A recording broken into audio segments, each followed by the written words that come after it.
Now that the set is lit and the camera is placed, it's time to begin a technical rehearsal of the scene to ensure that the camera moves, the lighting, and the set dressing looks good in the frame. Once the lighting is complete and camera has set up the shot, we'll do a second team rehearsal. And that means we walk through the whole scene from position 1 to position 2 to position 3. And this is for a couple of reasons. One, the DP wants to check his lighting, but 2, I and the camera operator want to check the shot. Then the other aspect of that is if it's a complicated scene with a lot of background, we'll do a second team and background rehearsal. Those are the extras. And that's my opportunity before the actors get in there to check the background placement that the second AD has done, to check all the crosses. And we may do a bunch of those. We may do a bunch of second team and background rehearsals until I feel like everything around the actor is set and ready to go. Then we bring the actors back in. We rehearse them thoroughly through the scene. They work out their business. They make modifications to the action. They make modifications sometimes even to the dialogue. They find the scene, they get comfortable with the scene, and then you start shooting takes. When we have a first team rehearsal, that means that the actors have been called back.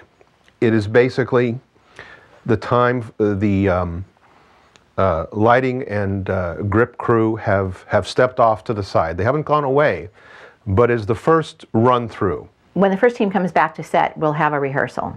And that is called a stop and go rehearsal, because we have to stop if there's some issue or some problem.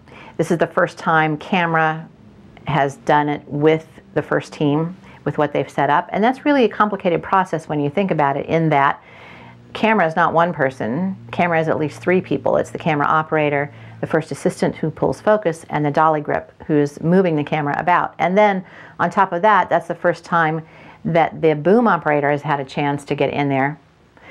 Usually the boom operator has rehearsed with the second team, but now we're all doing it together. Before you get too far down this path, you want to involve the boom operator. You want to call him over. He's not there. Usually, if they're Johnny on the spot, they'll be sitting there looking at where the shadows are falling and what reflections they might be causing, and where they're going to be in the shot. Especially if it's a big wide shot, they're going to be concerned about how close can I get in here, because they're being pushed out so far that it's affecting the sound quality. They need to get right on the line.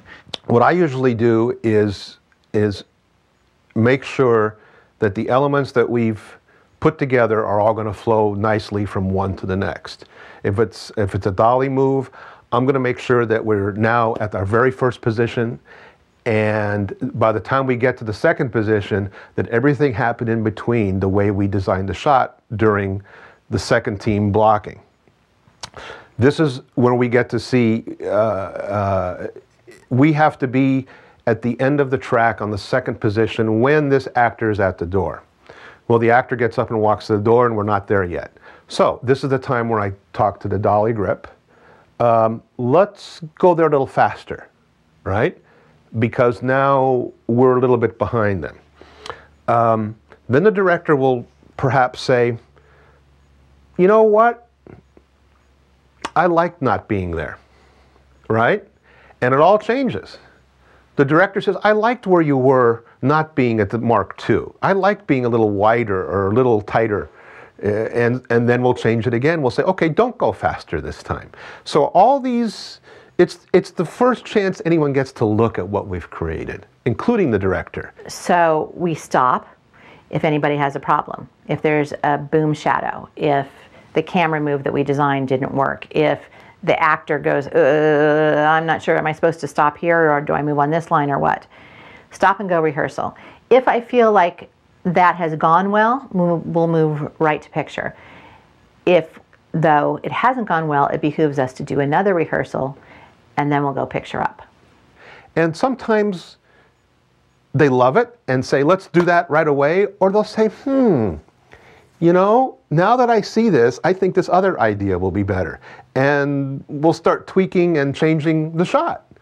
And depending, again, on the evil enemies of time and money, we will either restructure the shot or change it differently, or do it exactly as planned. Maybe we can slow this down just a hair. Just, you know what I mean, the back and forth. Yeah, I think so. Just would come onto them faster. Yeah, and then once we land, you're gonna go, I would just take him. Were you okay on focus? You were right, you're good, right? Yeah. Okay, let's just go one more tighter on her, and then you'll make a pass on him. And also, we sometimes say, well, shoot the rehearsal. In which case, no one gets to look at it. No one knows exactly how it's going to come out, but we take a shot at it. And we usually do very, very well. Sometimes there'll be a little part of it that isn't exactly right, but that's okay because you know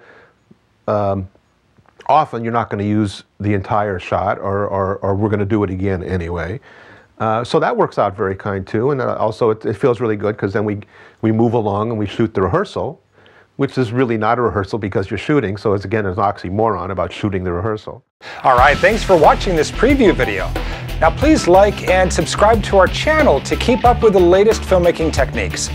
Now to see the rest of this video, be sure to visit FilmSkills.com, where you can read industry-leading blogs, interact with filmmakers around the world, download hundreds of forums, and unlock thousands of tips, tricks, and techniques. So from all of us here at FilmSkills, go out, make great movies, and do it safely.